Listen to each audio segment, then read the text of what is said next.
Kita tahu bahwa, tapi mohon maaf, saya disclaimer di sini. Karena saya juga punya kawan-kawan yang sangat dekat di Bapepti, tidak ada masalah. Saya bukan anti regulasi, tapi khusus trading, saya orang yang paling vokal sejak adanya robot trading. Saya menangani kasus 89, viral dan sama Philippo. Saya ngomongnya nggak pernah berubah ke depan Bapepti.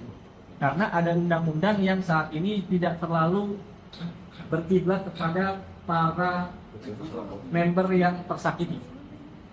Makanya undang-undang itu harus dirubah. Selama undang-undang dirubah, mungkin kita bisa merubah atau menurunkan ego kita untuk tidak menggunakan broker dari luar. Karena sejak tahun 2017, saya sudah lama meninggalkan broker dari lokal, Pak.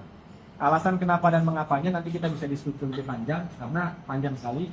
Tapi pada poinnya adalah, keamanan dalam dunia trading tidak terletak pada regulasi. Regulasi diciptakan hanya untuk monitoring, pertama, yang kedua karena bayar pajak. Contohnya TikTok Shop, Pak. Dulu TikTok Shop masuk di Indonesia ini pasti ilegal, makanya pernah di-ban. Tapi ketika terafiliasi oleh Tokopedia, makanya boleh dibuka. Yang kedua adalah fakta hukumnya, kita tahu Jiwasraya kurang regulasi apa, Indosuria regulasinya kurang apa gitu. Bahkan yang Bapak punya adalah ATG, Auto Trade Group. Dulu namanya PT Pansaka. Regulasi, bahkan yang mengenaskan saya, pada saat ATG atau Firma saya lupa, itu benar-benar mengudara di Indonesia, benar-benar dia publish, mengundang beberapa kementerian atau mungkin pejabat-pejabat untuk speak up di sana. Tapi ternyata scam juga. Artinya begini, baik itu dia terregulasi atau tidak terregulasi, kalau scam aja. Ya. Saya cek di situ, ternyata pola scam atau tidak bukan terletak pada regulasi atau tidaknya, tapi ketahanan sistem dan nawa itu dari owner itu.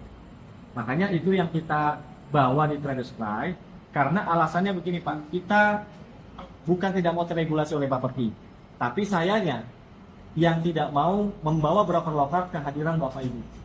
Mohon maaf khususnya, sekali lagi kalau ada yang bekerja di broker lokal, tanpa mengurangi rasa hormat, saya pun sejak 2013 sampai 2016 trading di broker lokal.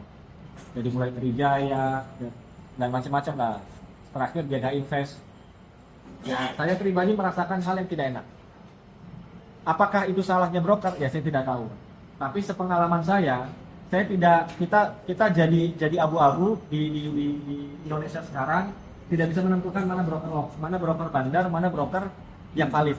Dimana kita tahu sesama trader ya, broker yang valid itu adalah meneruskan transaksi kita ke liquidity provider, sehingga pola payout-nya itu aman. Tapi ada Pak, broker bandar yang memang menjalar di broker Indonesia, tapi saya tidak mau sebutkan namanya ya.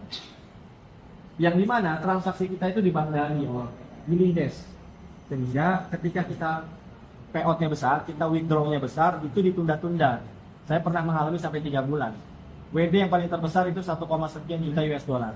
Itu 6 bulan, baru saya somasi, baru dirilis. Itu bertahap. Tapi kalau WD-nya 100 ribu dolar, 50 ribu dolar, itu cepat. Pertanyaannya, kenapa WD-nya besar lambat, WD-nya cepat? Ya cepat. Artinya, uangnya belum ada dia. Kan begitu. Artinya, kalau uangnya belum ada, liquidity provider, broker tidak meneruskan transaksi kita ke liquidity provider. Dia membandari proses transaksinya. Apa keuntungan buat broker? Tentu dia cuannya lebih besar.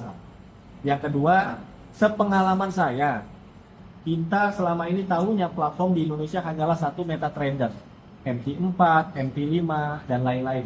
Sekali lagi tanpa mengurangi rasa hormat, saya menemukan bahwa ada hal-hal pola-pola para oknum menggunakan MetaTrader untuk penipuan. Salah nggak MetaTrader? Yang tentu nggak salah, karena platform ini berdiri sendiri, platform ini netral. Kayak pisau ini netral, tapi bisa jadi digunakan untuk bunuh atau digunakan untuk yang memasak. Kenapa saya bisa bilang gitu? Kita beli berapa ribu dolar bisa dapat white label Pak. Kita diberikan Meta Manager. Di situ kita bisa atur chart seenak jidat kita. Pertanyaannya, kalau memang brokernya amanah, chartnya amanah. Tapi kalau tidak amanah, harusnya kita profit, beberapa pips, beberapa poin kita loss. Nah, itu repot. Karena itu saya tahu dan saya telusuri sebagai seorang trader, apalagi saya di sini tanggung jawab moralnya dunia akhirat ya, ke Bapak Ibu. Saya paling tidak berani dan tidak mau menjadikan sesuatu yang menciptakan income di sini itu abal-abal, atau saya masih nggak yakin. Makanya saya pilihlah broker luar yang sudah jelas regulasi di negaranya sudah ada, dan teregulasi top 10 di 10 terbaik mulai ASICS, VCA, dan lain-lain. Bicara broker misalnya, kalau gitu Pak Rangga pakai broker apa? Dari 2017 sampai detik ini saya banyak pakai beberapa broker.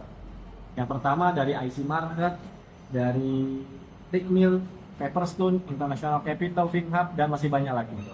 Dan silakan dicek di Google. Yang tadi saya sebutkan adalah jelas tidak pernah ada satupun respon dari masyarakat dunia yang mengeluhkan bahwa WD-nya susah, itu tidak ada. Padahal beroperasi broker ini sudah puluhan tahun. Nah, itu jadi acuan kita Bapak Ibu untuk membawa ke Credit Sprite hal-hal yang memang excellent lah, istilahnya yang memang bisa dipertanggungjawabkan.